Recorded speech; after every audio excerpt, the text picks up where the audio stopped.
Good fucking evening, bros. Welcome back to the channel. Today, it's going to be a little bit different.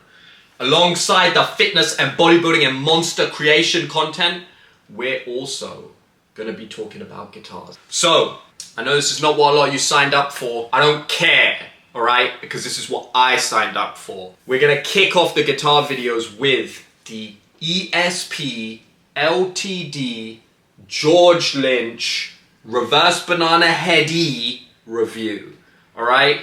Now right off the bat, the actual name of this guitar is ESP LTD George Lynch Desert Eagle, but if you know guitars, anytime you see this on the end of the headstock, you gotta add Reverse Banana Heady to the name of the guitar, because this is the most iconic headstock out there in the world. Argue with me in the comments if you want, but I know I'm right. So, I'm going to be reviewing this guitar. Couple housekeeping points about this. I've owned this for almost a year, so I'm not reviewing it straight out of the box. I'm not happy about, oh, I just got a new guitar, I'm going to give it a great review. No, I've had this for a year. I'm going to be honest. Absolutely not sponsored as much as I would love to be, so I paid for this with my own damn money. And ESP LTD may like it, they may not like it. I don't know. I don't care. I'm going to give you my opinions. Now, quickly, to give an intro into how I got this, I've been playing guitar for about 15 years. Fucking love 80s shred. I didn't really know much about George Lynch until maybe the past 3-4 years. I think I had maybe heard a track here or there, but I started to properly get into him about 3-4 years ago. So I was soaking up all of those licks and shreds that he was pulling off back in the 80s and today, and I'm not gonna lie, he's one of my favorite guitarists nowadays. So I thought to myself, I need something with Reverse Banana Heady. And if you go online, you look for guitars with this headstock, you realize that the asking price is pretty much $4 grand and above for almost everything with this headstock.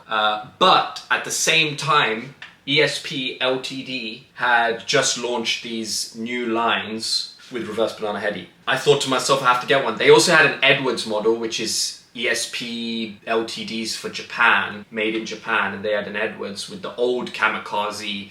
This is the Desert Eagle. I don't know if it's politically correct or not to do Kamikaze in the Western world anymore, but in Japan they still do it under Edwards. And I was deliberating between that and this. That has a hard maple body, and this has an alder body, and that had Edwards pickups, whereas this has a Seymour Duncan and a LTD pickup. And the bridge on this has the stainless steel components, so I ended up settling for this, but they're about the same price. I got it, opened it, saw the headstock, felt like a fucking rock star. It's the end of it. In terms of specs, alder body, maple neck, Massacre ebony fretboard, Seymour Duncan 78, which is a hot 80s kind of pickup, but it's not super hot, like it's not like some of the stuff you get nowadays. And then an LTD 120 pickup. I usually stick with the bridge, I'll be honest with you, but this is pretty killer. If you want to get into some really nice solo lines, this is awesome, especially for the legato.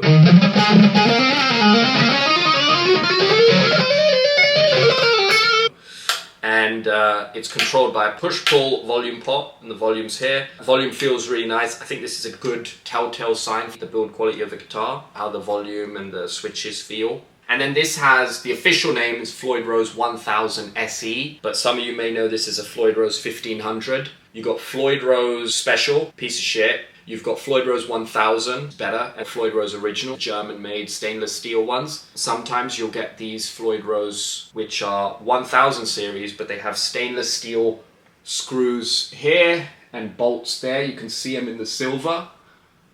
And then they'll also have stainless steel bolts on the locking nut. It just makes it a bit more stable, a bit more reliable. I didn't know this until recently, but when it's done with LTD, it's called 1000 SE. When it's done with Schecter, I believe it's called 1500. But they are basically the same bridge. And I think spec-wise, that's about it. Stainless steel frets. Stainless steel frets. And no locking tuners, unfortunately, which really upsets me. For whatever reason, whenever you find a Floyd Rose guitar, they got no locking tuners, but everyone needs them. They're helpful always. Got this guitar. I paid $15.88 Great British pounds for it. That was the cost of the guitar, plus the import taxes, plus the shipping, everything. And I got it from Viiking Music in Finland. Those guys are freaking sick, because I've got this from them, and I've also got this Edwards Alexi from them years ago. And this Edwards Alexi is, I think, from 2001. They set that up in D standard for me.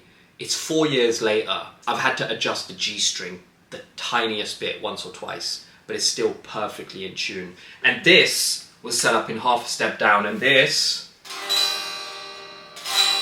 is still pretty much in tune. Maybe a few adjustments are needed. So they're setting them up with magic. I don't know what they're doing, right? Action is perfect, everything. It just looks so badass. I don't know how one small adjustment on a Strat shape can just take it to a whole nother level, but if this guitar does not make you feel like a rock star when you're playing it, I don't know what will. It plays amazing. The neck feels so sick. And what's unique about this neck is it's compound radius, like a lot of the Jackson models, a bit thinner here, a bit wider here, but it's super flat and it's wider in general than pretty much any other neck I've played. It's this super flat, wide. You don't often end up accidentally hitting the wrong strings with your fretting or picking hand. You've got a lot of space to work here. It just plays really differently to any other guitar I have. You add a guitar to your collection, look for something unique about it that you don't have, and other than the reverse banana heady, which is the key point about this axe, this neck is super unique. The neck looks really nice as well. It's maple, so I don't know if you can see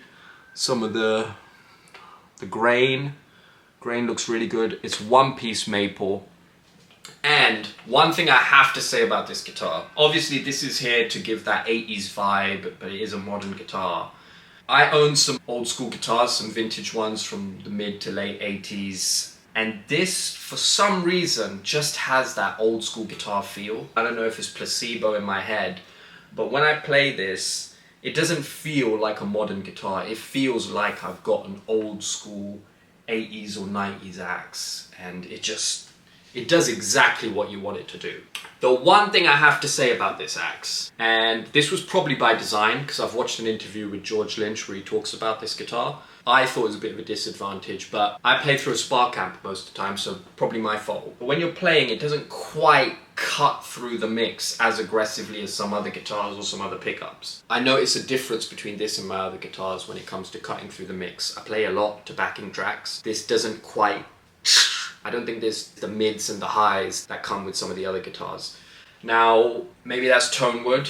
I do believe in tone wood, by the way. It's scientifically proven that sound travels in waves, and the density of the material it's trying to travel through is going to determine how it gets through that. So piece of alder, piece of mahogany, piece of maple, they're all going to sound a little bit different. I'm not saying it's going to be the meat and potatoes of the sound, but it will make a difference. Perhaps it's the fact that this is an older body, but George says that this pickup is hot but not super hot, and his intention with this was for players to drive more with their amps or their pedal boards. So maybe that's why it's not quite cutting through. Maybe if I plug this into a valve amp and stick some pedals on it, I'll be able to get the exact resonance that I want to get. But like I said, it's not a disadvantage, it's just an observation of mine. That doesn't mean I would change the pickup though. I love the sound of both these pickups. Ra's little tone demo, humbucker, straight through the Positive Grid Spark amp, raw audio. We're not messing about. Whatever setup you have is going to make this guitar sound slightly different.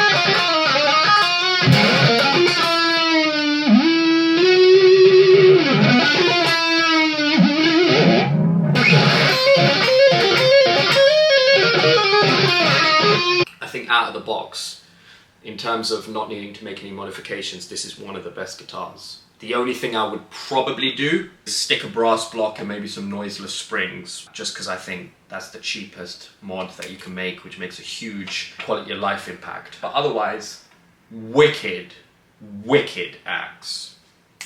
So now, we're on to the ratings. I want to break down the ratings into 4 key criteria and then 1 overall. First is looks. This is getting a 9.8 out of 10. And the reason I say 9.8, and I'm just putting this down on paper so that I remember what I gave it, off the cuff review. It looks so badass. This guitar makes me feel like a rock star when I'm playing it more than any other guitar I own. The only reason it's not 10 is because if I could have, I would have picked a slightly different colorway. Maybe. I still think this looks badass. I never thought I'd like the look of a brown guitar. It looks badass, but I would probably pick a slightly different colorway if it was me. But 9.8 for sure. Sound. Like I said, I love the pickups. I love the way it resonates. And I really enjoy the sound. It doesn't quite cut through the mix as much as I would have liked it to. So for that reason, I'm gonna give it an 8. Just a flat 8. That's not a bad score at all. Playability. This plays wicked, it feels wicked, it looks wicked, but we're talking about feel. Yeah, playability wise, this is insane. I love that it's a push-pull knob instead of a switch, and it's just so little going on the body.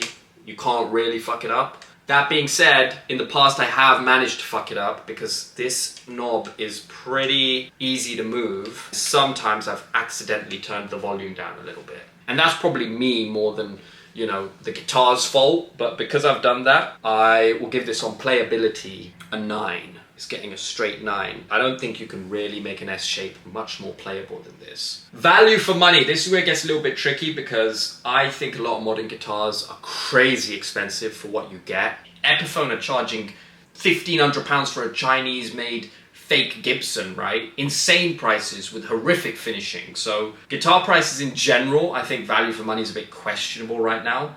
But in relation to the rest of the current brand new guitar market, 1588, made in Korea, stainless steel frets, 1000 SE Floyd, designer pickups, push-pull, and a hard case, I don't think this is that bad of a deal. One thing I will say, just to be candid and be real, for £1,000, you can probably get an old school vintage guitar. Right, easily. A Charvel or an Ibanez.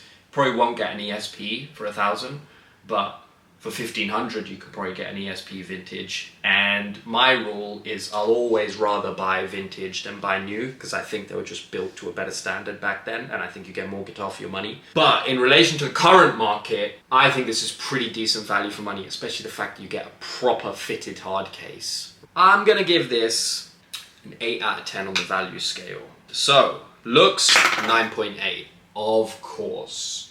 Sound, an 8. Playability, a 9. And value for money, an 8. I'm going to give this an overall score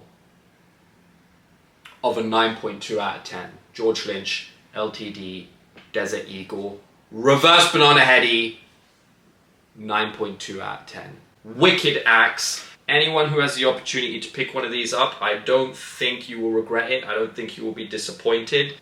So guys, thanks for watching.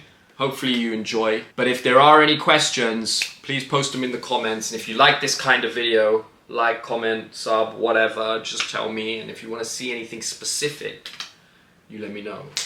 I'll see you guys in the next one.